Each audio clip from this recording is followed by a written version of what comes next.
ലോകം ഒരു വലിയ ആഗോള മാന്ദ്യത്തിലേക്ക് പോകുന്നു എന്നാണ് എനിക്ക് തോന്നുന്നത്. കാരണം വെടിനിർത്തൽ കരാർ ലംഘിച്ചതിന് ശേഷമുള്ള അമേരിക്കയുടെ അവസ്ഥ ലോകത്തിന്റെ പിന്തുണ കൂടുതൽ കിട്ടാനാണ് സാധ്യത. കാരണമുണ്ട്, 20% എണ്ണയും അതായത് ക്രൂഡ് ഓയിലും ഗ്യാസും കടന്നു പോകുന്ന ഹോർമോസ് കടലിടുക്ക് വീണ്ടും അടയ്ക്കപ്പെട്ടാൽ ആഗോളതലത്തിൽ അത് അതീവ ഗുരുതരമായി ബാധിക്കുന്നത് ചൈന, ഇന്ത്യ, ജപ്പാൻ മുതലായിട്ടുള്ള പടിഞ്ഞാറൻ രാജ്യങ്ങളെ ആയിരിക്കും. എന്നാൽ ഇതിനൊരു മറുവശം കൂടിയുണ്ട്. ഏതൊരു പ്രതിസന്ധി വന്നാലും അതിനെ അതിജീവിക്കാനുള്ള ബദൽ മാർഗങ്ങൾ ഇപ്പോൾ ഇന്ത്യ കണ്ടെത്തിയിട്ടുണ്ട്. ഈ പ്രതിസന്ധിക്കിടയിലും ഇന്ത്യയുടെ സാമ്പത്തിക വളർച്ച 6.32 എന്ന് പറയുന്ന ഏറ്റവും ഉയർന്ന ആഗോള നിലവാരത്തിലാണ് നിൽക്കുന്നത്. ഇത്രയും വേഗത്തിൽ ഈ തകർച്ചയുടെ നടുവിൽ നിന്നും ഇന്ത്യക്ക് കുതിച്ചു മുന്നേറാൻ സാധിക്കുന്നുണ്ട് എങ്കിൽ 147 കോടി ജനതയുടെ, അതായത് ലോകത്തെ ഏറ്റവും വലിയ ജനതയുടെ ഊർജ ഉപയോഗത്തിന് ആവശ്യമായിട്ടുള്ള ബദൽ മാർഗങ്ങൾ ഇന്ത്യ നേടിക്കഴിഞ്ഞിരിക്കുന്നു എന്നുള്ളതിന്റെ ഏറ്റവും വലിയ തെളിവാണ്.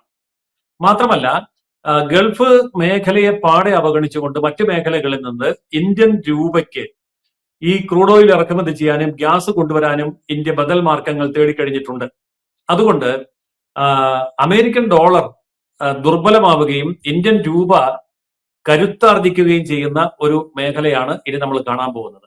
ഓർക്കുക, ഇത് അമേരിക്കൻ ഡോളറിനെതിരെയുള്ള ഇന്ത്യൻ രൂപയുടെ കരുത്താർജിക്കലല്ല. അമേരിക്കൻ ഡോളറിനെ, അതായത് പെട്രോ ഡോളറിനെ മാറ്റി നിർത്തിക്കൊണ്ട് പെട്രോളിയം ഉൽപ്പന്നങ്ങൾ വാങ്ങാനും വിൽക്കാനും ഇന്ത്യ നേരിട്ട് ഇന്ത്യൻ രൂപ ഉപയോഗിക്കുന്ന ഒരു ആഗോള സാമ്പത്തിക ക്രമം വരികയാണ്. ഇവിടെ അമേരിക്കയ്ക്ക് ഇപ്പോൾ ഇറാനെ നേരിട്ടേ പറ്റൂ. അവിടെ ഇസ്രയേലിന്റെ താല്പര്യങ്ങളെ സംരക്ഷിച്ചേ പറ്റൂ.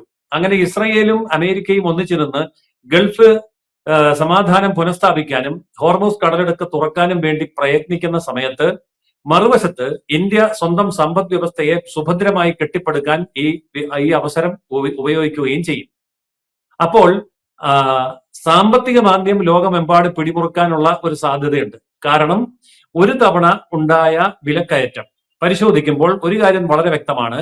14% മുതൽ 40% വരെ അമേരിക്ക മുതൽ ഗൾഫ് രാജ്യങ്ങൾ വരെയുള്ള പ്രദേശങ്ങളിൽ ഇന്ധന വില വർദ്ധിപ്പിക്കുകയുണ്ടായി. 14% മുതൽ 40% വരെ എന്ന് പറയുമ്പോൾ അത് ദുസ്സഹമായിട്ടുള്ള വില വർധനവ് തന്നെയാണ്. കൂടുതൽ വാർത്തകളും വിശേഷങ്ങളും നിങ്ങളിലേക്ക് എത്താൻ ABC മലയാളം സബ്സ്ക്രൈബ് ചെയ്യുക, ബെൽ ബട്ടണും അമർത്തുക.